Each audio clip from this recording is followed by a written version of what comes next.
स्वागत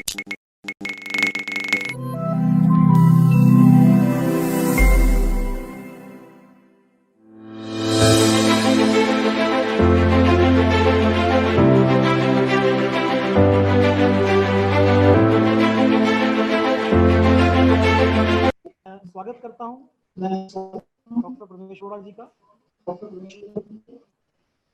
my self principal वैद्य संदीप अग्रवाल,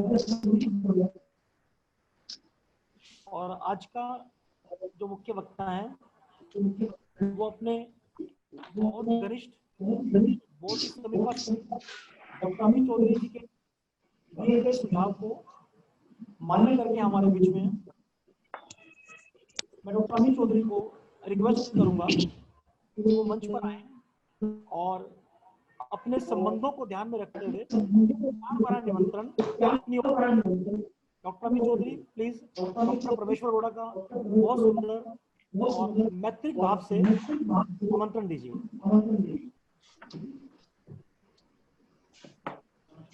नमस्कार। के Vivek college of ayurvedic sciences and hospital Bijnor के वेबिनार सीरीज के एमिनेंट स्पीकर हैं डॉक्टर परमेश्वर अरोड़ा। मुझे प्रसन्नता है कि मैं डॉक्टर परमेश्वर अरोड़ा को इंट्रोड्यूस कर रहा हूं, जो कि मेरे one of my favourite senior रहे हैं। मेरा सौभाग्य है कि जब मैंने स्टेट आयुर्वेदिक कॉलेज लखनऊ में एडमिशन लिया था तो आप उस समय फाइनल ईयर में थे और मुझे आपके सानिध्य व मार्गदर्शन का अवसर प्राप्त हुआ। स्टेट आयुर्वेदिक कॉलेज से आपने बीएमएस की डिग्री प्राप्त करी। तत्पश्चात आपने 1999 बैच बीएचयू से एमडी काय चिकित्सा की डिग्री प्राप्त करी। इसमें आपने गोल्ड मेडल भी प्राप्त किया। एमडी की डिग्री हासिल करने के बाद आपने गुड़गांव में अत आयुर्धाम नाम से 3 पंचकर्म सेंटर्स की शुरुआत करी। इसके अलावा आप न्यू दिल्ली के सर गंगाराम हॉस्पिटल में वरिष्ठ आयुर्वेद चिकित्सक के पद पर भी कार्यरत है। एक डब्बी पैक करा दो, अभी मैं एड्रेस देता हूँ। दो जगह वेल नोन आयुर्वेदिक प्रैक्टिशनर है।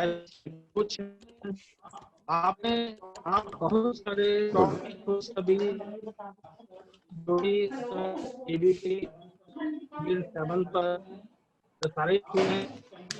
आप किया है जल क्रांति। इसके अलावा आपने एक बहुत ही सुंदर किताब भी लिखी है, जल संरक्षण के व्यवहारिक उपाय। आपको बहुत सारे अवार्ड भी मिले हैं। कुछ मुख्य अवार्ड जिनका मैं नाम लेना चाहता हूँ। ये green leadership award by environment and social development association, youth icon of India award by national human welfare council, national excellence award by international human rights and crime control, Ayurveda award by Dabur India limited, distinguished service award by geriatric society of India. इसके अलावा आपकी frequent appearance रहती है as expert on national TV channels like Aaj Tak, ABP news, India TV, IBN 7 etcetera. संप्रति आजकल आप जनता को जागरूक कर रहे हैं कि कोरोना वायरस से कैसे बचा जाए, उसका ट्रीटमेंट किया जाए by your various knowledgeable videos. आप लोगों के बीच में जाकर जनता को जागरूक कर रहे हैं और शायद आपका एक वीडियो इस समय बहुत वायरल हो रहा है जिसमें आप ऑडियो पर दिखाई देते हैं एज एन ऑडियो वाले डॉक्टर साहब। तो मुझे बहुत प्रसन्नता हो रही है आपको इंट्रोड्यूस करते हुए। नाउ मैं ब्रेक अब देता हूँ डॉक्टर परमेश्वर अरोड़ा को। धन्यवाद। या डॉक्टर अमित चौधरी, बहुत बहुत धन्यवाद। और आपके कॉलेज के प्रिंसिपल साहब और वहाँ के सभी अध्यापक और जो भी ऑर्गेनाइजिंग कमेटी के सदस्य हैं, उन सबको भी मैं हृदय से आभार प्रकट करता हूं कि इतना मौका, इतना अच्छा बेस, इतना अच्छा मंच आपने मुझे प्रदान किया कि मैं आपसे बात कर सकूं। और मैं हमेशा की तरह एक बात रिपीट कर देता हूं कि मेरा जो ये लेक्चर है, वो लेक्चर जो है वो मेरे सीनियर्स के लिए या मेरे कलीग्स के लिए कम है। उन बच्चों के लिए जो अभी बीएमएस फर्स्ट ईयर में है, सेकंड ईयर में है, या अभी इंटर्नशिप में है या एमडी कर रहे हैं, उनके लिए मेरा जो है एक तरह से मेरा एक एम्बिशन रहता है कि मैं उनको मोटिवेट कर सकूं, उनको बता सकूं कि वास्तव में वो कितने बड़े विज्ञान के अब वो बाई चांस बोलिए, वो जान के या अनजाने में वो बहुत बड़े साइंस के करीब पहुंच चुके हैं, बहुत बड़ी विद्या उनके पास में घूम रही है। अब ये बात हो रहा है कि उस विद्या को वो पहचान पा रहे हैं कि नहीं पहचान पा रहे। लेकिन मेरा जो ये लेक्चर है वो कम से कम जूनियर्स, ये अगले 30-35 मिनट में बोलूंगा, उसके लिए बहुत आप मन लगा करके सारे काम करके मुझे सुनेंगे, ऐसी मुझे उम्मीद है। अपना लेक्चर शुरू करने से पहले मैं हम सबके लिए बहुत अच्छा है कि हम प्रभु से प्रार्थना करें। वैसे भी we are in stage of pandemic, हमें भगवान धन्वंतरि से हर दिन प्रार्थना करनी होती है कि सर्वे भवन्तु सुखिनः, सर्वे सन्तु निरामया, सर्वे भद्राणि पश्यन्तु, मां कश्चित् दुःख भाग् भवेत्। हे प्रभु धन्वंतरि, इस आयुर्वेद के माध्यम से आप संपूर्ण विश्व को इस कोरोना नामक पेंडेमिक से बाहर करें और हम सबको जो है स्वस्थ रखें, हमें और हमें अपनों को किसी तरह का कोई कष्ट ना हो। अब आज का जो हमारा विषय है कि role of Ayurveda in management of lifestyle disorders. तो जैसा कि नाम से स्पष्ट है कि लाइफस्टाइल डिसऑर्डर्स का मतलब कि हमारी गलत जीवन शैली की वजह से जो बीमारियां लगती हैं। जब हम जीवन शैली की बात करते हैं तो उसमें दो चीजें आती हैं, एक आता है आहार, एक आता है विहार।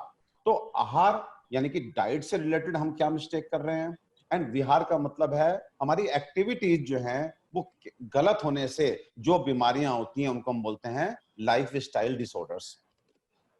अगर हम बात करें कि आज के टाइम पे लाइफस्टाइल डिसऑर्डर्स कौन कौन से हैं, तो उसमें मुझे ऐसा लगता है कि सबसे पहले लाइफस्टाइल डिसऑर्डर जो हम फेस कर रहे हैं आज के टाइम पे वो है डाइजेस्टिव डिसऑर्डर्स। उसके बाद में फिर आता है स्ट्रेस, नंबर 3 पे आता है ओबेसिटी, नंबर 4 पे आता है डायबिटीज, एंड नंबर 5 पे आता है आपका हार्ट डिजीज। हार्ट डिजीज में blood pressure, heart attacks, dyslipidaemia, जो मर्जी बोलिए। अक्सर आप देखेंगे कि लोग जो है शायद डायबिटीज को नंबर 1 पे बोल देते हैं, लेकिन ईमानदारी से अगर बोलें तो सबसे पहली बीमारी, क्योंकि आयुर्वेद स्कॉलर हम लोग हैं, हम तो ये बताने वाले हैं कि हर बीमारी की शुरुआत ही पेट से शुरू होती है। तो लाइफस्टाइल यानी कि डाइट से रिलेटेड या हमारे व्यवहार एक्टिविटी से रिलेटेड अगर कोई प्रॉब्लम आती है, कोई हम एक तरह से अनियमितता करते हैं, तो सबसे पहले हमारा पेट खराब होता है। तो when you talk about lifestyle disorders, तो first you consider the digestive problems. And number 2 पे दूसरी जो प्रॉब्लम आ रही है वो आ रही है स्ट्रेस की प्रॉब्लम आ रही है, सब लोग मानसिक तनाव में है। नंबर 3 पे प्रॉब्लम आती है ओबेसिटी की। इन दोनों कारणों से आज हम देखेंगे ओबेसिटी बहुत बढ़ गई है। एंड इसके बाद फिर आता है हमारी बहुत सारी बीमारियां, बड़ी बड़ी बीमारियां, जिसमें हम डायबिटीज बोल सकते हैं, हार्ट डिजीज बोल सकते हैं, हार्ट डिजीज में मैंने बोला डिसलिपिडीमिया हो सकता है, ब्लड प्रेशर हो सकता है। अब हम बात करें कि रूट कॉज क्या है, तो मोटे मोटे तौर पे हमने पहले बोल दिया कि इन सब बीमारियों का रूट कॉज जो है हमारी डाइट या हमारी एक्टिविटी, जिसे हम अपना जो है विहार बोलते हैं, उनका गड़बड़ होना है। लेकिन अगर हम बहुत प्रिसाइज होकर बताना शुरू करें कि डाइट में हम कहां कहां गड़बड़ करते हैं, तो आज आप जान लीजिए आपके एकदम हाथ में होना चाहिए कि हम 5 लेवल पे गड़बड़ करते हैं। Number 1, at the level of quality of food. हमारा जो आज का खाना है उसकी क्वालिटी कहीं ना कहीं कॉम्प्रोमाइज है। Number 2, quantity. आज हम ये नहीं जानते कि हमें किस क्वांटिटी में खाना खाना चाहिए। कहने का मतलब खाना स्वादिष्ट है तो हम ओवर ईटिंग करते हैं, खाना अगर ठीक नहीं बना तो हम जितनी हमारी बॉडी की आवश्यकता है उतना भी हम नहीं खाते। तो क्वांटिटी को लेकर के, जैसे अभी डॉक्टर अमित चौधरी ने बताया कि मैंने पानी पे काम किया, जल अमृत या विष। तो सच्ची बात यह है कि हमारे जीवन का सबसे पहला न्यूट्रिएंट, वो चीज जो आज चाहे हम किसी इंडियन से बात करें, चाहे किसी यूरोपियन से बात करें, किसी अमेरिकन से बात करें, किसी अफ्रीकन से बात करें, एक ऐसी चीज जो हम रोज खाते हैं, जो हर व्यक्ति खाता है, दिन में अनेकों बार खाता है, उसकी क्वांटिटी को लेके भी अगर हम आज 10 चिकित्सकों से बात करते हैं, 10 डॉक्टर से बात करते हैं, तो आपको जान के हैरानी होगी कि पानी कितना पिया जाए उसको लेके भी आज हम जो है लोगों को एजुकेट नहीं कर पा रहे हैं। क्वांटिटी को लेके मतलब खाद्य पदार्थ कितना हो, वो जो हमारा एक प्यारा सा कॉन्सेप्ट था कि पेट का 2 भाग सॉलिड से, 1 भाग लिक्विड से, 1 भाग वायु से भरा होना चाहिए, हम ये बताना भी भूल गए लोगों को कि क्वांटिटी कितनी हो। कॉम्बिनेशन, जो कॉम्बिनेशन की बात है, इतनी प्यारा सा कॉम्बिनेशन जो हमारे शास्त्र में बतलाया गया है, वो हम लोगों को ज्ञान नहीं दे पा रहे या लोगों को नहीं मालूम है। उसके बाद आता है टाइमिंग इन रिगार्ड टू हम डे टू डायर्नल वेरिएशन, कि क्या चीज दिन में खानी चाहिए, क्या चीज रात में खानी चाहिए। क्या चीज किस ऋतु के हिसाब से खानी चाहिए। तो ये जो टाइमिंग था, timing of food in variation to day and the variation to season, वो भी हम कहीं ना कहीं इस तरह की इरेगुलरिटी कर रहे हैं, इस तरह के वायलेशन हम कर रहे हैं। ये हम कर रहे हैं कहीं अनजाने में कर रहे हैं क्योंकि हमें ज्ञान ही नहीं है।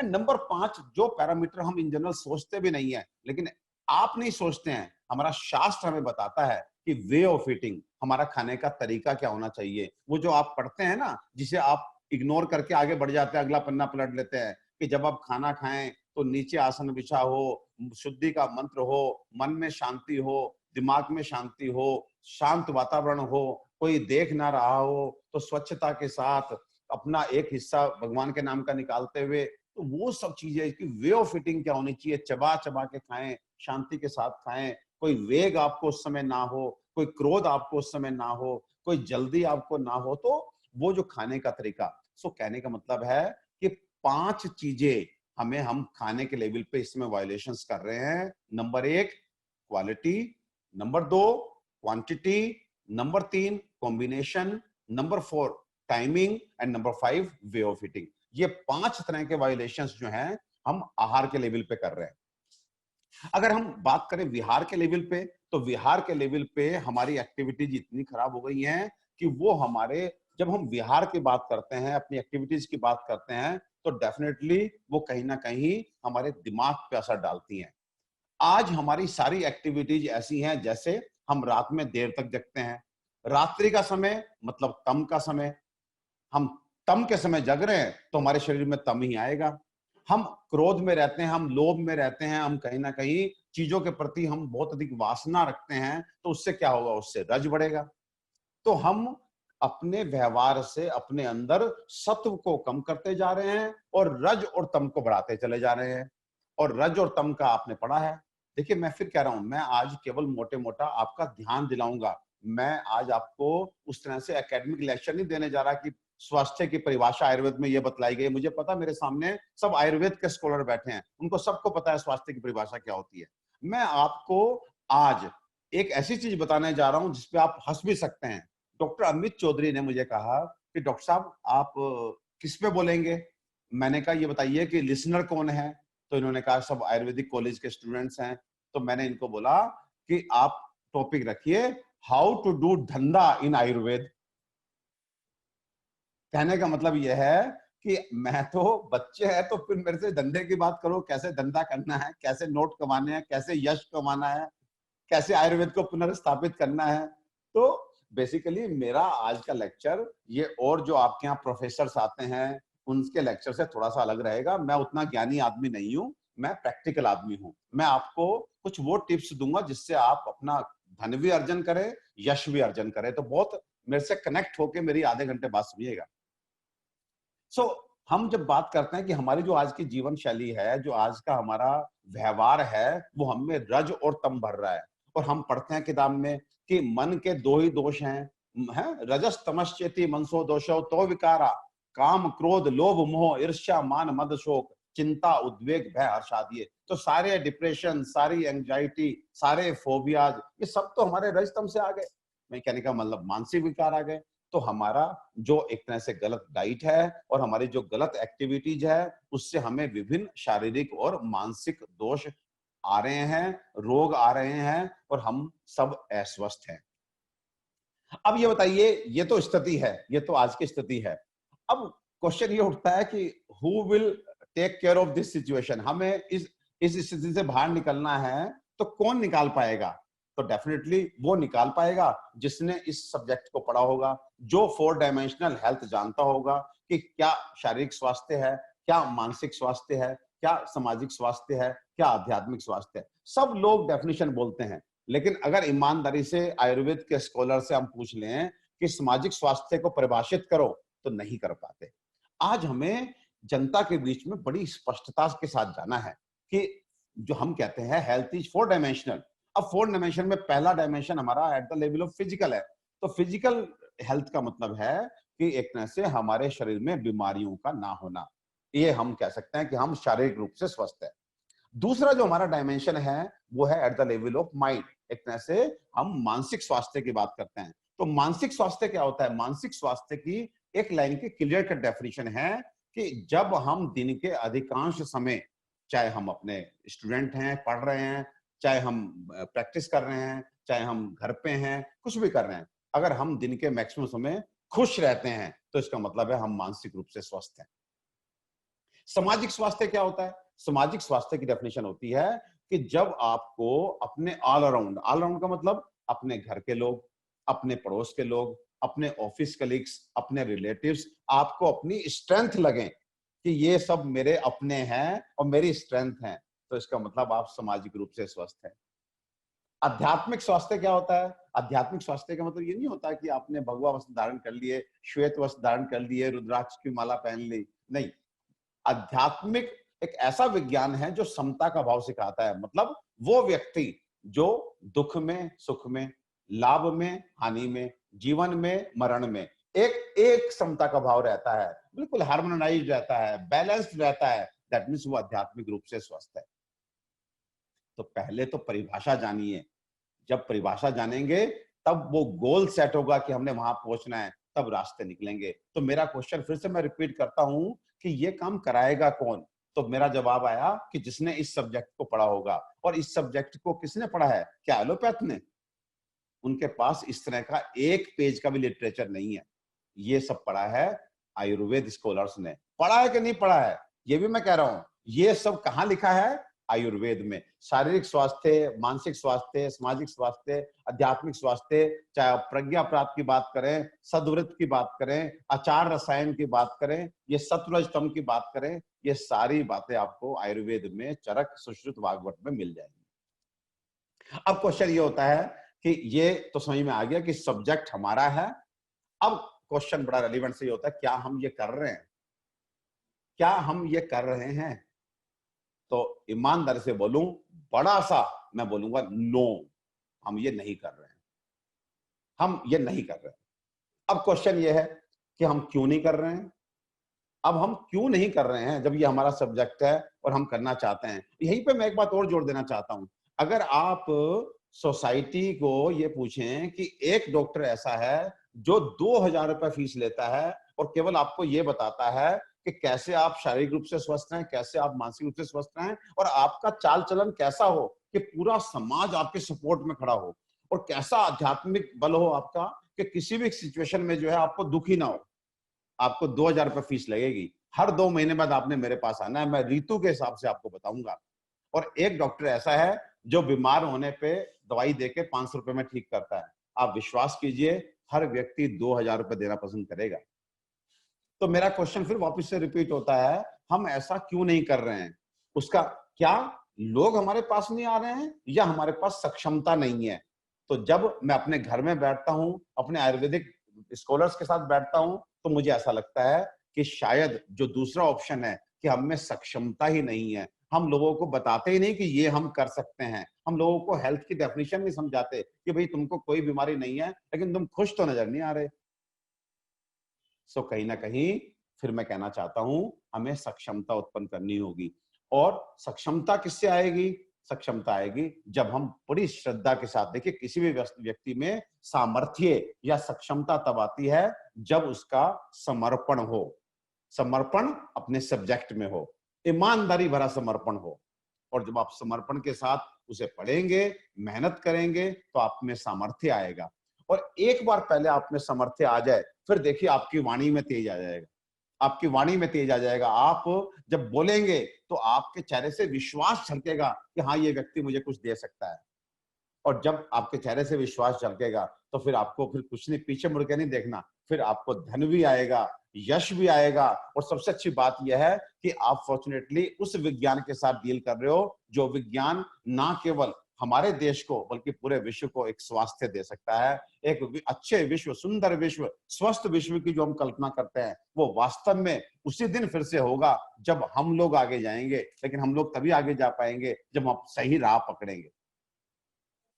तो मेरा अपने जूनियर्स को, अपने कलीग्स को ये कहना है कि कोई बात नहीं, पहले क्या हुआ, किस कारण से हुआ, हमें उस पर चर्चा नहीं करनी है। इवन जो आज देखिए, आज हमारी उम्र के सब लोग अध्यापक हैं, हम आज फिर से आयुर्वेद की पुस्तकें उठाएं, विश्वास कीजिए, अगर आप आयुर्वेद पे रहते हैं तो हो सकता है 1-2 साल आपको कष्ट के सहने पड़े, लेकिन आज के टाइम पे अगर आपको कमाना है धन भी और यश भी, तो आपको आयुर्वेद पे आना पड़ेगा। आप जान लीजिए, मैं डायबिटीज के लिए कॉर्पोरेट्स में बुलाया जाता हूं कि डायबिटीज बता के जाइए कि डायबिटीज को कैसे प्रिवेंट करें, कैसे मैनेज करें। वो एलोपैथिक डॉक्टर्स को नहीं बुलाते, क्योंकि एलोपैथिक डॉक्टर्स के पास वो मटेरियल ही नहीं है कि वो दे सकें। हमारे पास जब हम जाके बोलते हैं कि लाइफस्टाइल डिसऑर्डर में हमारा डायबिटीज है, डायबिटीज 3 तरह का होता है, हमारा सहज है, कुलज है, अपथ्यज है। सहज का मतलब बताते हैं, सहज मतलब कंजेनाइटल, यानी कि बीज दोष हो गया ड्यूरिंग प्रेगनेंसी, तो सहज हो गया। उसके बाद फिर जब दूसरा हम कुलज बताते हैं, हेरिडिटरी बताते हैं, तो फिर बताते हैं कि आपकी फैमिली में चला आ रहा है इसलिए आपको हो गया। अपथ्यज का मतलब जब खान पान की बात करते हैं और चरक का श्लोक सुनाते हैं कि आस्य सुखम स्वप्न सुखम दधीनी ग्राम्य उदक अनुप्रसाप्यांसी नव अनपानम गुड़ वक्रतम च प्रमेय हेतु कफ के श्रमों, जब उसका विश्लेषण बतलाते हैं तो उनको बताते हैं कि देखिए कितना सुंदर हमारे शास्त्र में बताया गया है। सो कहने का मतलब यह है कि डायबिटीज की बात हो, ब्लड प्रेशर की बात हो, अगर आप चाहते हैं कि लोग आपके पास प्रिवेंशन के लिए आए या आपको कॉर्पोरेट्स में बुलाया जाए, या आप इन जनरल आपके पास जब पेशेंट आते हैं और आप उनको बताएंगे कि देखिए ये जो आप एंटी हाइपरटेंसिव मेडिसिन लेते हैं, एंटी डायबिटिक मेडिसिन लेते हैं, ये मेडिसिन ऊपर ऊपर से आपके शुगर को, ब्लड प्रेशर को कंट्रोल करती हैं, लेकिन कहीं ना कहीं बॉडी के अंदर डिजीज प्रोसेस चल रहा होता है। एंड यही रीजन है कि कहीं 15 साल बाद डायबिटिक पेशेंट, आज मैक्सिमम डायबिटिक पेशेंट जो है वो डायबिटिक कॉम्प्लिकेशंस की चपेट में आ जाते हैं। किसी की आग जाती है, किसी को न्यूरोपैथी होती है, किसी को नेफ्रोपैथी होती है, तो उनको ये समझाना पड़ेगा कि ये जो आप शुगर लेवल कंट्रोल करते हो बाय द मेडिसिन, ये अकेले सफिशिएंट नहीं है। आपको पहले तो अपना खान पान और अपनी जीवन शैली ऐसे रखनी है कि आपको शुगर हो नहीं, अगर हो गई तो जब तक हम आयुर्वेद में ऐसी इफेक्टिव मेडिसिन नहीं खोज के लाते, तब तक जो है आप अपनी एलोपैथिक मेडिसिन के साथ आयुर्वेदिक मेडिसिन भी जोड़िए। ब्लड प्रेशर के आप विश्वास कीजिए, मेरे यहाँ पेशेंट आते हैं जो 2-2, 3-3 मेडिसिन ले रहे होते हैं और ब्लड प्रेशर उनका नहीं कंट्रोल हो रहा होता। हम केवल अपने मेध्य रसायन दे करके उनकी ब्लड प्रेशर की मेडिसिन छुड़वा देते हैं। लेकिन दिक्कत क्या है? दिक्कत यह है कि हम लोग प्रैक्टिस में नहीं है, और जब तक हम प्रैक्टिस में नहीं है तब तक हमें विश्वास नहीं होगा, और जब तक हमें विश्वास नहीं होगा तो हमारे चेहरे से विश्वास नहीं टपकेगा। जब हमारे चेहरे पे विश्वास नहीं है तो वो कॉन्फिडेंस हम पेशेंट को ट्रांसफर नहीं कर पाएंगे। सो मोटे मोटे तौर पे आज अगर हम लाइफस्टाइल डिसऑर्डर्स की बात करें तो इसमें वाइटल रोल अगर कोई प्ले कर सकता है तो वो आयुर्वेद के स्कॉलर्स ही कर सकते हैं। चाहे हम डायबिटीज की बात करें, चाहे हम हाइपरटेंशन की बात करें, चाहे हम सिंपल डाइजेस्टिव डिसऑर्डर्स की बात करें, कि अगर आप लोगों को पानी पीना ही सही से सिखा देते हैं, दूध, देखिए हमने पहले दूध की क्वालिटी गलत की एंड अब हम दूध को जो है विष बोलने लगे, व्हाइट पॉइजन, कितनी बुरी बात है। तो कहने का मतलब है कि आप मित्रों बाहर आइए और बाहर आके सोसाइटी को कुछ दीजिए, पहले दीजिए। देखिए हमें जो है बिजनेस करना है, हमें यहाँ पे कुछ बातें लोग मुझे बोलते हैं कि डॉक्टर इतना सिंपल मत कीजिए, आप तो सिंपल किए, ये सब बताए जा रहे हैं, फ्री में बताए जा रहे हैं। मैं फ्री में नहीं बता रहा, मैं लोगों को बता के आता हूँ हल्दी पानी के गरारे कीजिए, हल्दी नमक पानी की भाप लीजिए, आप काली मिर्च चूसिए। उसके बाद थोड़ी देर बाद बड़े फोन आते हैं कि डॉक्टर साहब ये बताओ, ये तो हम कर लेंगे लेकिन अभी जो लग रहा है उसकी कुछ दवाई तो दे दीजिए। सो कहने का मतलब है आपको समाज में निकलना पड़ेगा, समाज को पहले कुछ देना पड़ेगा। जब आपके छोटे छोटे नुस्खे थोड़ा थोड़ा काम करना शुरू करेंगे तो समाज में एक तरह से विश्वास आएगा, और विश्वास आने के बाद फिर आप जो मर्जी करो, फिर तो आपकी वाह वाह है, आपकी जय जय है। तो अपने अंदर जो है मुझे लगता है कि विश्वास पैदा करें। ये lifestyle disorders they are becoming very common, and यहाँ पे अगर कोई आदमी वाइटल प्ले कर सकता है, रोल प्ले कर सकता है, तो वो हम लोग हैं। चाहे वो डायबिटीज का मैनेजमेंट है, अब उसमें डायबिटीज के मैनेजमेंट में आप सबको बोलिए हल्दी आंवला खाइए। आप जान लीजिए अगर आप शास्त्र पढ़े हैं तो उसमें हल्दी आंवला और चंद्र प्रभावटी अगर कोई व्यक्ति 1 साल ले लेता है तो उसकी अगर अपथ्यज प्रमेय है तो वो ठीक हो सकती है। लेकिन हमें विश्वास नहीं है। मैं एक एग्जांपल देता हूं कि कोई लेडी जब प्रेगनेंसी में हमारे पास आती है, इवन हमारे अपने घर की, तब भी हम उनकी चौक मिट्टी वाले कैल्शियम पे विश्वास करते हैं। अपनी प्रवाल पुष्टि और मोती पुष्टि पे विश्वास नहीं करते, उनकी चौक मिट्टी पे विश्वास करते हैं। हम उनके आयरन पे विश्वास करते हैं, अपने धात्री लोह पे विश्वास नहीं करते। उनका आयरन जो पेट खराब करता है, गैस्ट्राइटिस करता है, लूज मोशन लगाता है, और हमारा आयरन धात्री लोह जो आयरन भी है, विटामिन सी भी साथ में चला गया, क्योंकि हम सब जानते हैं, आज हम विज्ञान के स्कॉलर भी हैं, कि आयरन का मैक्सिमम एब्जॉर्प्शन विटामिन सी के साथ होता है। तो हमारा देखिए, हमारे 4000 साल पहले लिखे गई चरक संहिता में क्या सोच रही होगी कि उन्होंने धात्री लोह लिख दिया। हम अपने विज्ञान पे शंका क्यों करें? उनको देखिए मालूम था कि आयरन का एब्जॉर्प्शन विटामिन सी के साथ होता है, तो उन्होंने कल्पना किस कॉम्बिनेशन की कि आयरन के साथ आपका जो है धात्री आंवला जोड़ दिया, विटामिन सी का रिचेस्ट सोर्स, और यही कहीं ना कहीं हमारी एसिडिटी को भी ठीक करता है। तो उनका आयरन एसिडिटी करता है और हमारा आयरन एसिडिटी ठीक करता है, लेकिन फिर भी हम भी आयुर्वेद के स्कॉलर भी क्या देते हैं? हम देते हैं साहब कोई आयरन का कॉम्बिनेशन देते हैं, हम अपना धात्री लोह को नहीं देते, क्योंकि हमें पता नहीं कहीं से विश्वास ही नहीं है कि धात्री लोह भी आयरन को सही रखेगा, एक लेडी को एनीमिक नहीं होने देगा। सो ये विश्वास आपको तब जगेगा जब आप अपने अंदर सामर्थ्य पैदा करेंगे, और सामर्थ्य जो आएगा वो आएगा समर्पण से, और समर्पण वो भी ईमानदारी भरा समर्पण अपने शास्त्र में। तो आज ये जो लेक्चर है, हमारा जो वेबिनार है, इसमें देखिए आपके पास पुस्तकें हैं, आप पढ़ सकते हैं, श्लोक सुनाना और बातें करना वो सब आपके प्रोफेसर आपको बताएंगे। लेकिन मैं आपको ये कहना चाहता हूं, अगर ईमानदारी के साथ आप धन अर्जन करना चाहते हैं, यश अर्जन करना चाहते हैं, समाज को वास्तव में स्वस्थ बनाना चाहते हैं, देश को स्वस्थ बनाना चाहते हैं, तो अब आप एक कसम उठा लीजिए। शुरू के 2 साल आपको कष्ट होगा, वो ये कि मैंने करना है तो आयुर्वेद करना है। 2 साल बाद आप देखना कितना आनंद आपके जीवन में आ जाएगा, कितना आनंद आ जाएगा, आपने कल्पना नहीं की होगी कि आयुर्वेद से ये संभव है। एक डाइटिशियंस जो होती है ना, डाइटिशियन, वो आज हमारे यहाँ गुड़गांव के अंदर एक 15-20 मिनट की बातचीत करती है किसी बीमार पेशेंट से, और वो 1000 रुपए लेती है, 1000 रुपया केवल डाइट बताती है। वो डाइटिशियन जिसके पास डाइट के बारे में अगर ऑथेंटिसिटी की बात करें तो 0% ऑथेंटिसिटी है, 0%। वो केवल कार्बोहाइड्रेट, प्रोटीन, फैट पे रहती है। उसको मतलब नहीं है कि कार्बोहाइड्रेट के सोर्स जब बदल जाता है तो उसका गुण बदल जाता है, उसका शरीर पे इफेक्ट बदल जाता है। प्रोटीन का जब सोर्स बदल जाता है, एक तरफ पनीर का प्रोटीन, एक तरफ दाल का प्रोटीन, एक तरफ अंडे का प्रोटीन, एक तरफ मांस का प्रोटीन, हम बता सकते हैं किसी को कि इतना प्रोटीन लेना चाहिए, जो मर्जी प्रोटीन लो। प्रोटीन का सोर्स क्या, उसके हिसाब से उसके गुण, उसके हिसाब से उसके बॉडी पे इंपैक्ट। सो कहने का मतलब है, जो अपना ज्ञान है पहले उसे अर्जित करें, अपने शास्त्रों को समर्पण के साथ पढ़ें, फिर बाहर आकर के 1-2 साल का स्ट्रगल है। अब जान लीजिए हम ट्रांजिशन फेज में खड़े हैं, ट्रांजिशन फेज में अगर हम स्ट्रगल करेंगे, आज के टाइम पे हम पढ़ लेंगे, तो आने वाली जनरेशन को स्ट्रगल नहीं करना पड़ेगा। वो तो मुझसे, मेरे जूनियर में, मेरे जूनियर से उसके जूनियर में ये अपना शिफ्ट होना शुरू हो जाएगा। तो मैं ये कहना चाहता हूं आज आप लोगों को कि आप please please please confidence develop करें अपने अंदर, और साथ में आयुर्वेद के प्रति 2 साल दे दीजिए, 2 साल, बस 2 साल। मुझे भी दिक्कत हुई थी, मैं भी कॉम्पिटेंट नहीं था, लेकिन एक प्रण था, बस एक प्रण था कि मैं जब बाजार में जाऊंगा, क्लिनिक करूंगा, तो मैं फीस लेके देखूंगा और बढ़िया फीस रखूंगा और करूंगा आयुर्वेद, चाहे मुझे मतलब कुछ भी करना पड़े मुझे, मैं करूंगा आयुर्वेद। और आज आपको खुले मंच से ये बता रहा हूं कि मेरे पास 45 एम्प्लॉइज हैं। 45 एम्प्लॉइज का मतलब 45 परिवार आज हमारे क्लिनिक से चलते हैं, और ईश्वर की दया से धन भी है, यश भी है। और मुझे तो ऐसा लगता है एक सर्जन जो है वो तो शायद थोड़ा अधिक कमा सकता है, उसके बाद अगर आपका कमाने का मन है और आपको आयुर्वेद की नॉलेज है तो शायद आप सर्जन को भी बीट कर सकते हैं। तो आज topic role of Ayurveda in managing lifestyle disorders में मैं कहना चाहता हूं कि रोल ही आयुर्वेद का है और उसकी पूर्ति भी आप ही करेंगे। अब अगर आपको कोई प्रश्न पूछना है डॉक्टर अमित चौधरी, तो आप मुझे बताएं।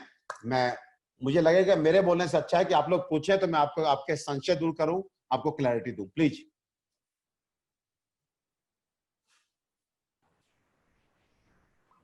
हेलो। या सर एक प्रश्न है, जी आजकल आयुष मंत्रालय से भी गोल्डन मिल्क के बारे में कहा जा रहा है।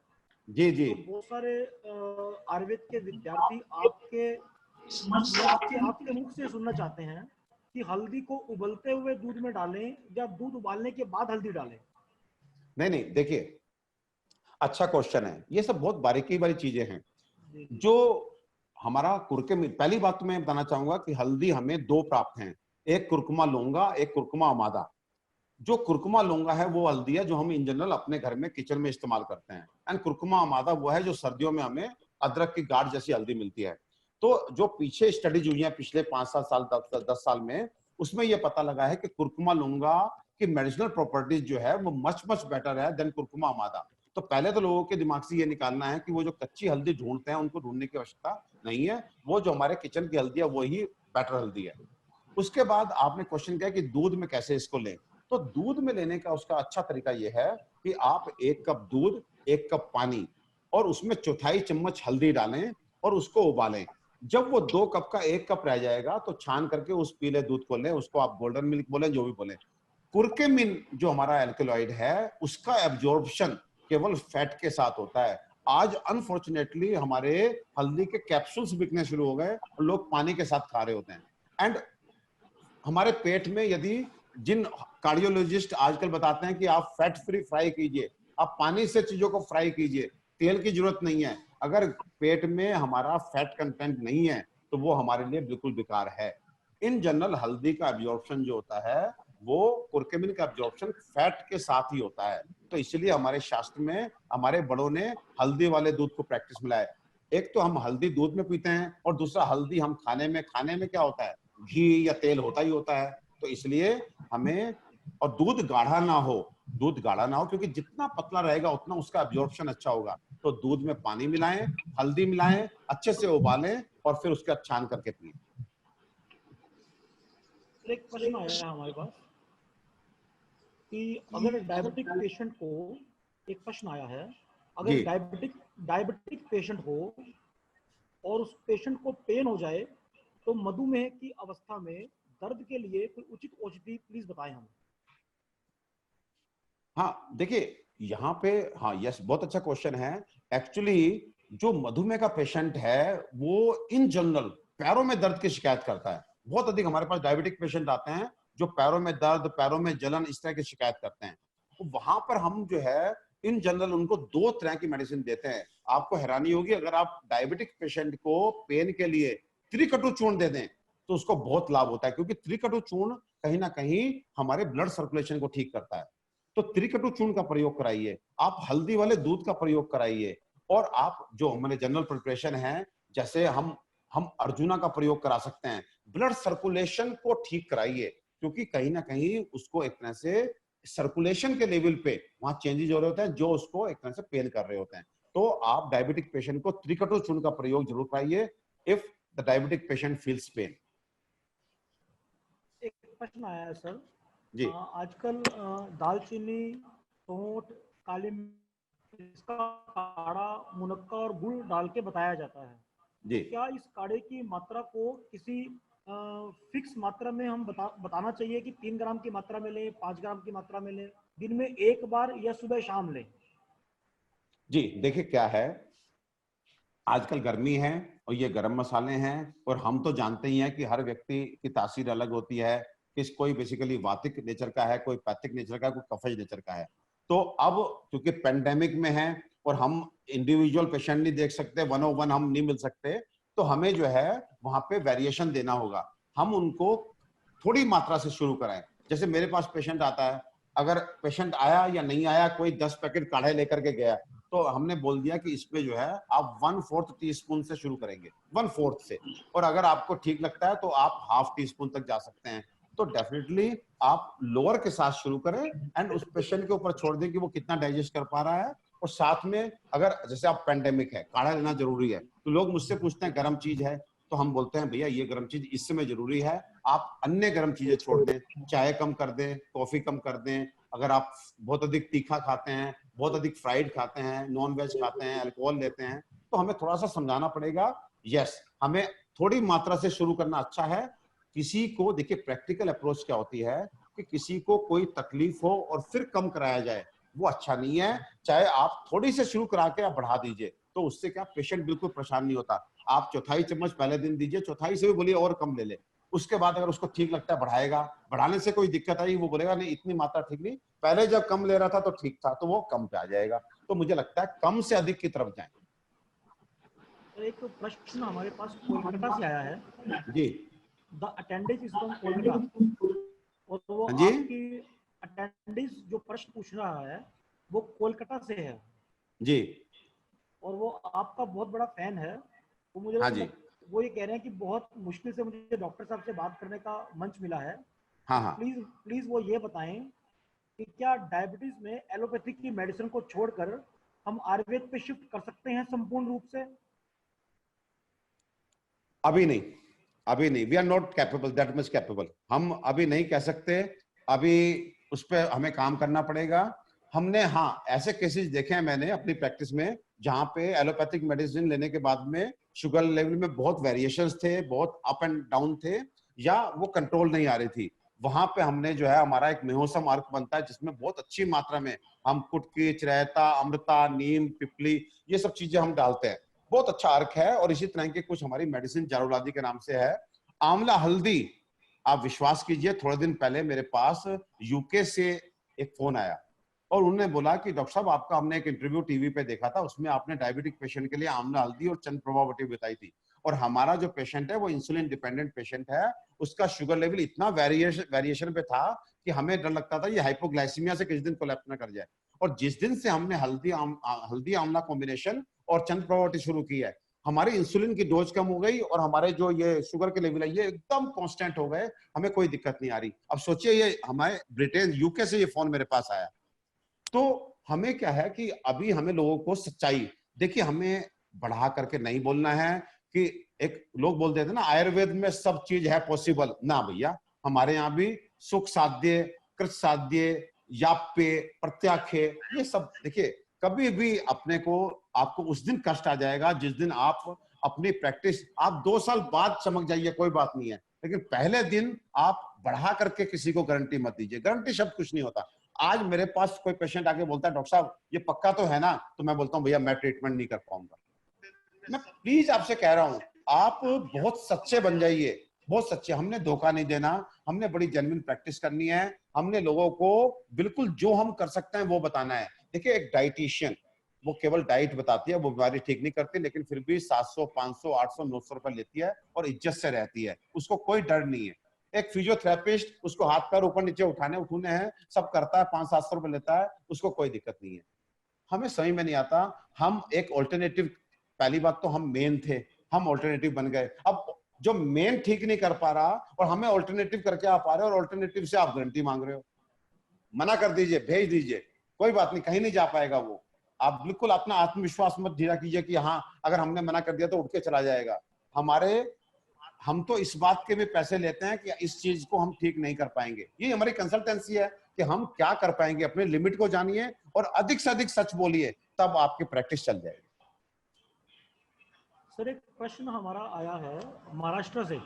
जी बहुत सारे चाहने वाले आपके पूरे देश में हैं, जी और हमारे साथ कम से कम वेस्ट बंगाल, महाराष्ट्र, उड़ीसा और टेक्निकल यूनिवर्सिटी लखनऊ और हरियाणा, करनाल, पंजाब, पटियाला, बनारस, देश के अलग अलग राज्यों से लोग विवेक कॉलेज के साथ साथ डॉक्टर परमेश्वर अरोड़ा को सुनने हमारे वेबिनार में आए हैं।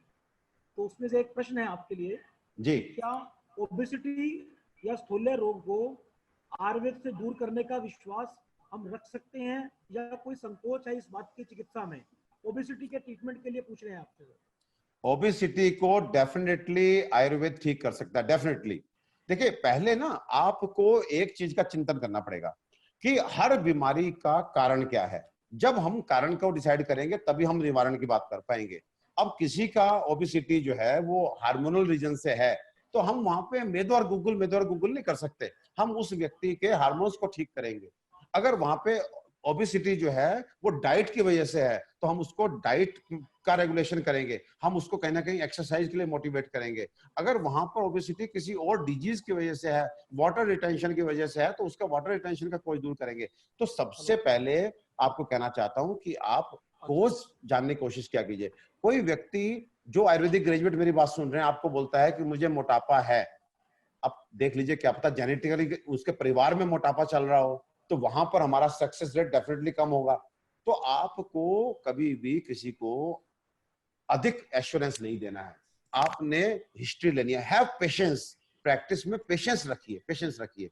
पहले आप ये मान के चलिए कि आयुर्वेद की प्रैक्टिस, अब इस पेंडेमिक को किनारे कर दीजिए, आयुर्वेद की प्रैक्टिस जो है वो बड़ी पर्सनलाइज्ड प्रैक्टिस है। हर व्यक्ति की हिस्ट्री लेने की आदत डालिए, एकदम से दवाइयां बताना मत शुरू कर दीजिए, वो आपके लिए अच्छा नहीं है। अगर ओबेसिटी की बात करते हैं, जो अपथ्यज है हमारे गलत खान पान की वजह से और गलत जीवन शैली की वजह से, तो उसमें हम आयुर्वेद ही सक्सेसफुल है। अगर किसी व्यक्ति को थायराइड की प्रॉब्लम की वजह से है और थायराइड की मेडिसिन लेने के बाद भी उसका वेट कम नहीं हो रहा, वहां पे हम 100% रिजल्ट देते हैं। अगर किसी को वाटर रिटेंशन है तो वहां पर भी हम 100% रिजल्ट देते हैं। तो ओबेसिटी का कॉज आप जानिए, और अगर अपथ्यज है तो डेफिनेटली आपको ये कहना पड़ेगा कि आपकी डाइट इस तरह की होनी चाहिए, आपकी लाइफस्टाइल इस तरह की होनी चाहिए। दवाओं के रूप में आपको कोई ना कोई आयरन का प्रिपरेशन, आयरन और ताम्र, ये हमारे पास दो ऐसी चीजें हैं जो बहुत अच्छे लेखनीय द्रव्य हैं। आप उसको चाहे धात्री लो दीजिए, चाहे उसको प्रणवा मंडूर दीजिए, जरूर दीजिए, आयरन जरूर दीजिए। और ताम्र के लिए सबसे अच्छा सोर्स हमारे पास आरोग्यवर्धिनी वटी है।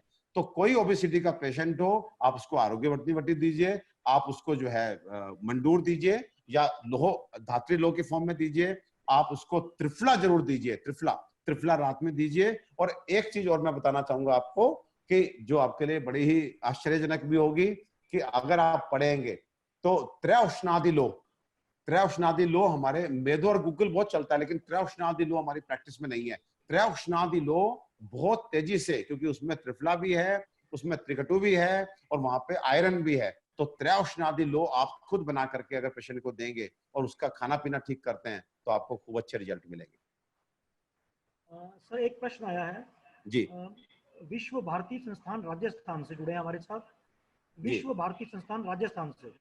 जी तो वहाँ के एक विद्यार्थी पीएचडी स्कॉलर हैं, उनका प्रश्न है कि क्या हाई ब्लड प्रेशर, उच्च रक्तचाप की भी कोई विश्वासजनक औषधि हम आयुर्वेद में लेकर उस पर संपूर्ण भरोसा कर सकते हैं, या एलोपैथी मेडिसिन भी साथ चलानी पड़ेगी? अगेन मैं आपको बताना चाहता हूं कि कुछ पेशेंट्स का ब्लड प्रेशर हम केवल उनका पेट ठीक करके ठीक कर देते हैं। आज 50% लोग ऐसे हैं जिनको ब्लड प्रेशर की मेडिसिन गलत चल रही है। 50% लोग, मैं बिल्कुल होशो-हवास में आपको बता रहा हूं, 50% लोग ऐसे हैं जिनको ब्लड प्रेशर की मेडिसिन गलत चल रही है। केवल उनको गैस ठीक कर दीजिए, केवल उनका स्ट्रेस ठीक कर दीजिए, उनको मेंटल रिलैक्सेशन दे दीजिए, उनका ब्लड प्रेशर ठीक हो जाएगा। और जो व्यक्ति 2 मेडिसिन लेने के बाद भी आपको यह कहे कि मैं 2 मेडिसिन ले रहा हूं, मेरा ब्लड प्रेशर कंट्रोल नहीं हो रहा, फिर तो मान के चलिए कि उसको ब्लड प्रेशर है ही नहीं। क्योंकि ब्लड प्रेशर अगर कार्डिक ओरिजिन का है, एथेरोस्क्लेरोटिक है, तो वो एक किसी भी मेडिसिन से कंट्रोल हो जाता है। अभी मेरे पास एक यहाँ पे कार का वर्कशॉप है, उसमें एक मेरा मुस्लिम भाई है, मैं उसके अपनी गाड़ी लेकर के गया, भैया मुझे सुबह लगा और मुझे 2 घंटे में सर्विस करके दे दो। उसने मुझे बोला कि डॉक्टर साहब मैं आपकी गाड़ी सर्विस करा दूंगा, आप मेरी सर्विस कर दो। मैंने कहा भैया तुम्हारी सर्विस कैसे करें बताइए। तो उसने मुझे बताया कि मैं 3 एंटी हाइपरटेंसिव खाता हूं और उसके बाद भी मेरा ब्लड प्रेशर कंट्रोल नहीं हो रहा है। डॉक्टर परेशान है, मैं भी परेशान हूं, हर समय पसीना आया रहता है, घबराहट बन जाती है। मैंने उसकी हिस्ट्री ली और हिस्ट्री में पाया कि उसको सीवियर कॉन्स्टिपेशन था और गैस बनती थी।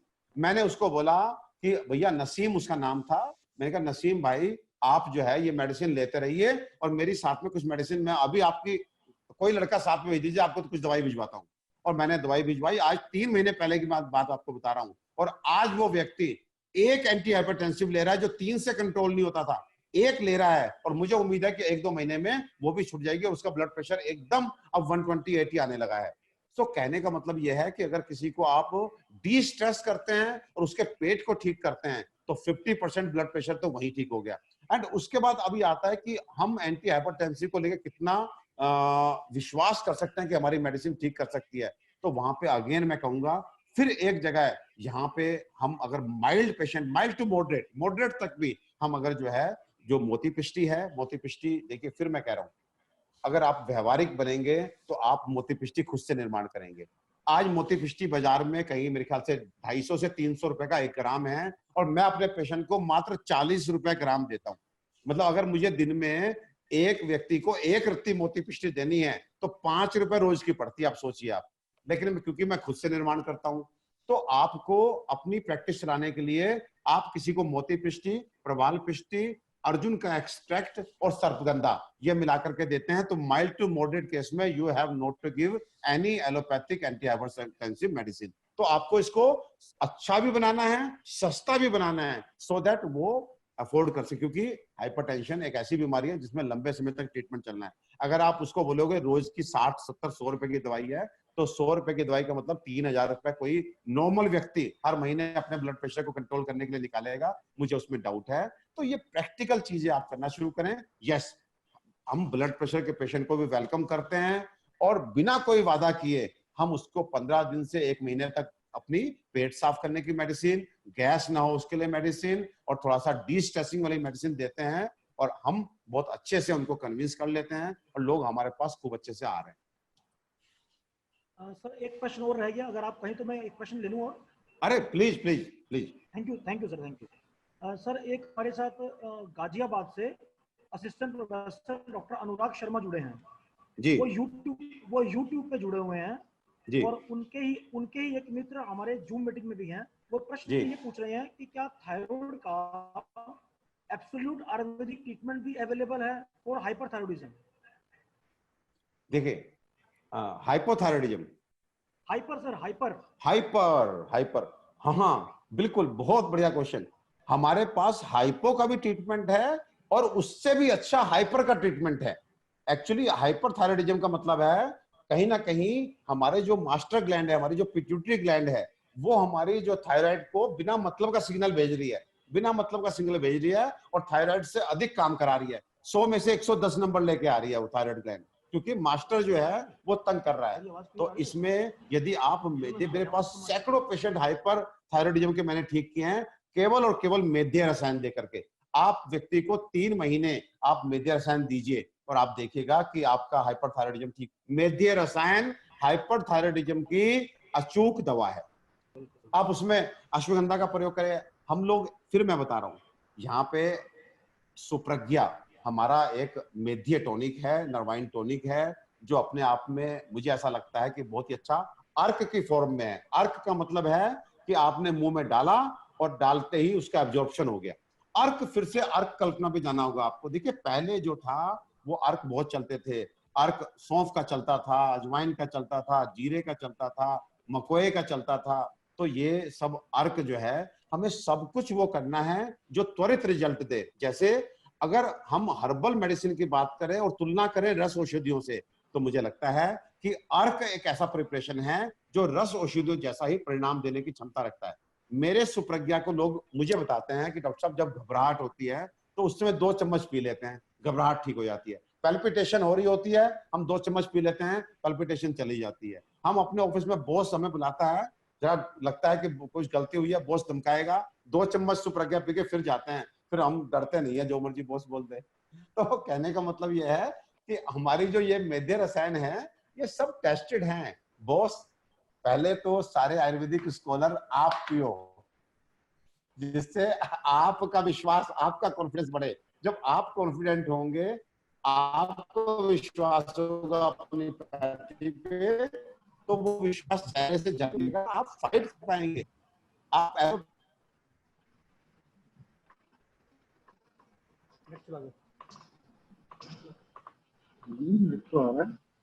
उनका चला गया या फिर नीचे चला गया?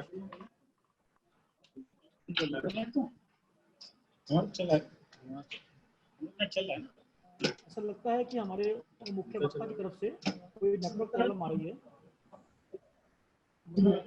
मुख्य वक्ता की ओर से कोई नेटवर्क प्रॉब्लम है, तो इस समय का सदुपयोग करके मैं आप लोगों को ये बताना चाह रहा हूँ कि आज हमारे डॉक्टर परमेश्वर अरोड़ा ने हमें अपने शब्दों से, अपने हाथ के द्वारा किए गए कर्मों से और मनुष्य को एक दी गई अनंत बुद्धि की विलक्षण उपहार का कैसे उपयोग करना है, और वो भी कोविड-19 के पैंडेमिक वैश्विक महामारी के समय हम आयुर्वेद को बहुआयामी कैसे बना सकते हैं। अपने आयुर्वेद के शाश्वत ज्ञान के माध्यम से, अपनी औषधियों की गुणवत्ता के माध्यम से, और रोगी से बात करके वैश्विक षड्विध और त्रिविध परीक्षा के निदान के माध्यम से हमें आयुर्वेद के बहुआयामी और बहुत सारी दिशाओं को आधार बनाकर इस पैंडेमिक वैश्विक महामारी से दूर करने का तरीका बताना है। और इस तरीके के साथ साथ हमें आयुर्वेद की इम्पोर्टेंस, आयुर्वेद की गरिमा और महिमा इस प्रकार स्थापित करनी है कि आने वाली पीढ़ी और आने वाला समय हमेशा आपातकालीन और वैश्विक परिस्थिति में आयुर्वेद को अपनाने के लिए सजग रहेगा, तत्पर रहेगा और तैयार रहेगा। आज का सेशन और आज का वाचन बहुत ही सुंदर, बहुत ही चुंबकीय और आकर्षक प्रभाव वाला था। मैं धन्यवाद करता हूं डॉक्टर परमेश्वर अरोड़ा का। हमारा ये सेशन जूम मीटिंग के माध्यम से और यूट्यूब के माध्यम से देश के अलग अलग राज्यों में जा रहा है, जिसमें कि Banaras, Patiala, Punjab, Haryana, waste Bengal, APJ Abdul Kalam university Lucknow, Orissa, विश्व भारती संस्थान Rajasthan, Kolkata, institute of Ayush medical college Lucknow, Jadavpur university और संस्कृत यूनिवर्सिटी महाराष्ट्र, इतने सारे राज्यों के लोग आज विवेक कॉलेज के मंच के माध्यम से डॉक्टर परमेश्वर अरोड़ा को सुनने के लिए आतुर, तत्पर और तत्काल थे। आप जाइएगा मत। हर सोमवार और हर शुक्रवार या शनिवार विवेक कॉलेज आपको एक ऐसा वक्ता देगा जिसको सुनने के लिए आपकी पिपासा और आपकी जिज्ञासा शांत नहीं और लगाते चले जाएंगे और आगे प्रचार प्रसार कराते चले जाएंगे, तो वैश्विक महामारी से दूर भगाते और निकालते चले जाएंगे। इन्हीं सब शब्दों के साथ डॉक्टर परमेश्वर अरोड़ा का बहुत बहुत धन्यवाद और डॉक्टर अमित चौधरी स्वास्थ्य विभाग के प्रोफेसर और विभागाध्यक्ष का धन्यवाद। और आप में से सुन रहे कोई भी बुद्धिमान वक्ता का स्वागत करता हूं विवेक कॉलेज के इस ऑनलाइन वेबिनार के मंच पर। Thank you so much. मेरी मैनेजमेंट कमाती श्री अमित गोयल जी के माध्यम से भी आप सब लोगों का, सभी अटेंडेंस का बहुत बहुत धन्यवाद। Thank you so much. Have a good day. Stay home, stay healthy. Thank you.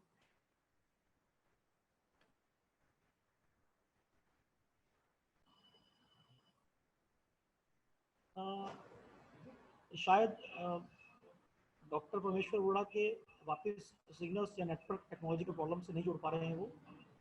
Ji ji, doctor Parmeshwar Arora rejoin कर रहे हैं हमें। Doctor Arora, yes, doctor Parmeshwar Arora वापस आ गए हैं। Thank you so much. आप मुझे सुन पा रहे हैं डॉक्टर परमेश्वर अरोड़ा? हाँ बिल्कुल, मैं सुन पा रहा हूँ। Yes yes. तो मैं ये कहना चाहता था कि ये जो 100-150 साल पीछे के गए हैं, उसमें अगर हम बात करें तो पूरे विश्व के स्वास्थ्य के लेवल पे ये देखरेख किसके हाथ में थी? तो हम सो कॉल्ड जो एलोपैथिक वर्ड हमारा है उसके हाथ में थी। और उसने हमें दिया क्या? उसने हेल्थ की बात करें तो हम में से कोई भी व्यक्ति स्वस्थ नहीं है।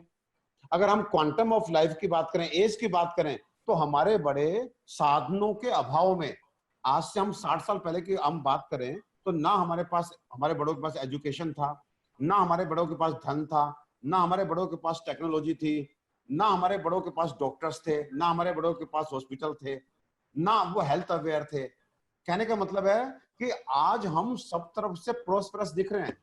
धन अधिक है, शिक्षा अधिक है, टेक्नोलॉजी की स्ट्रॉन्ग है, डॉक्टर हैं, हॉस्पिटल हैं, लेकिन जो अल्टीमेट हमें रिजल्ट चाहिए था कि क्वालिटी ऑफ हेल्थ और क्वांटम ऑफ लाइफ, ये कहां जा रहा है? आज हम 80 साल 85 साल तक तो हम लोग नहीं पहुंचेंगे। 75 साल अगर जी लिए तो समझेंगे हमने पता नहीं क्या जी लिया। वो कल्पना नहीं हम कर सकते। और क्वालिटी ऑफ हेल्थ की बात करें, किसी सिस्टम को ले लीजिए, डाइजेस्टिव सिस्टम ले लीजिए, जितना घी हमारे पिताजी एक बार में खा लेते थे कटोरी में घी शक्कर, शायद मेरा पूरा परिवार आज एक हफ्ते में खा पाता है। सो कहने का मतलब यह है कि जितना वजन वो उठा लेते थे, जितना वो चल लेते थे, जितना फिजिकली वो स्ट्रॉन्ग थे, जितना रिप्रोडक्टिव वो स्ट्रॉन्ग थे, आज WHO बोलता है कि every 6th couple is facing problem with the fertility. कहीं ना कहीं हर 6ठा कपल जो हमें बड़ा हैंडसम सा लगता है वो इनफर्टिलिटी की प्रॉब्लम से परेशान है। पहले बच्चे के लिए डॉक्टर के पास कंसल्टेशन के लिए जाते हैं लोग आजकल कि कैसे करें, नहीं हो रहा। और पहले देख लीजिए, पहले रोकना पड़ता, भैया रुको 8 हो गए, अब तो 9 हो गए। सो हम प्रोस्पेरिटी में आगे हैं। जब हम हेल्थ की बात करें तो हम बहुत पीछे हैं। इसका सीधा सा मतलब यह है कि जो एलोपैथिक साइंस हमारी देखरेख कर रही थी वो हमें सही रास्ता पे नहीं चढ़ा पाई। अब हमारा नंबर है, लेकिन फिर मैं कह रहा हूं नंबर तो तब होगा जब हम आके कहेंगे आगे बढ़ के कि अब हमारा नंबर है। हम अपने सामर्थ्य के साथ, अपनी सक्षमता के साथ कुछ देना शुरू करेंगे। तो अब टाइम आ गया। It's not the golden era for us, it's basically testing era for us. हमें लोग देख रहे हैं अब हम सामर्थ्य डेवलप करके और उधर जाएं और कुछ समाज को देना शुरू करें। भविष्य आयुर्वेद का है, जितना जल्दी आप आएंगे उतना अच्छा है। डॉक्टर परमेश्वर अरोड़ा जी, मैं आपका धन्यवाद करता हूं। आज का सेशन, आज का वक्तव्य, आज का प्रश्नोत्तर का जो हमारा भाग रहा, ये बहुत ही व्यावहारिक, चिकित्सकीय और अनुभव से भरा हुआ था। तो आपने अपना अनुभव और अपना व्यावहारिक ज्ञान हमारे मंच से साझा किया, तो मैं आपका बहुत बहुत धन्यवाद करता हूँ। देश के 10 या 15 राज्यों से आज लोग आपको सुनने के लिए विवेक कॉलेज के मंच पर आए और 5 से 6 राज्यों से आज विवेक कॉलेज के मंच से आपको सुनने आए। तो बहुत ही इमिनेंट और प्रोमिनेंट शब्दों का इस्तेमाल आपके लिए करने में मुझे कोई भी हिचक या कुतलाहट नहीं हो रही है। आपने आयुर्वेद की गरिमा को, महिमा को, यश, प्रतिष्ठा और सम्मान को जिस प्रकार से लहराया और उठाया है, मैं आपको हृदय से प्रणाम करता हूं और धन्यवाद देता हूं।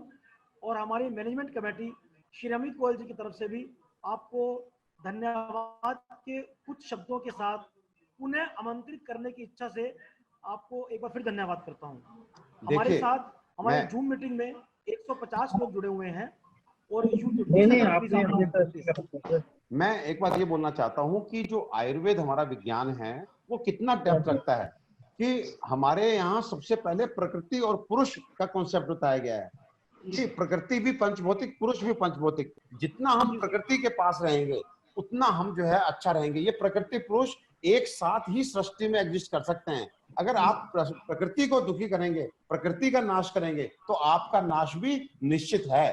तो कहने का मतलब यह है कि एक ऐसा विज्ञान जो आपको बिल्कुल बेसिक नॉलेज से जोड़ के रखता है कि आपने कैसे जीवन जीना है। और देखिए, आप अगर दो लोग, आप दो अध्यापक भी हैं एक डिपार्टमेंट में, जब एक तारतम्य से चलते हैं तो आप देखिए क्या रिजल्ट निकल के आता है। यदि आप एक व्यक्ति दूसरे को तंग करने लगे तो वहां पर कैसा रिजल्ट निकल के आता है। तो मैं कहता हूं इतना व्यवहारिक ज्ञान हमारे पास है, लेकिन अब टाइम आ गया कि हम जाग जाएं और इसमें पूरी श्रद्धा के साथ हम लग करके सामर्थ्य को डेवलप करें। पूरा विश्व आज हमें निहार रहा है, हमारी तरफ एक आशा भरी नजरों से देख रहा है। अब हमारा काम है कि हम उनकी आशा भरी नजरों में उसकी पूर्ति करें और उनको कुछ दें। बहुत बहुत धन्यवाद। Thank you so much. Thank you so much.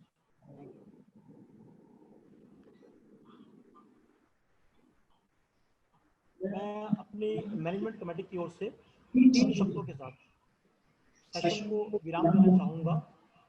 आइए प्रकृति से संस्कृति की ओर चले। इन्हीं शब्दों के साथ वाणी विराम।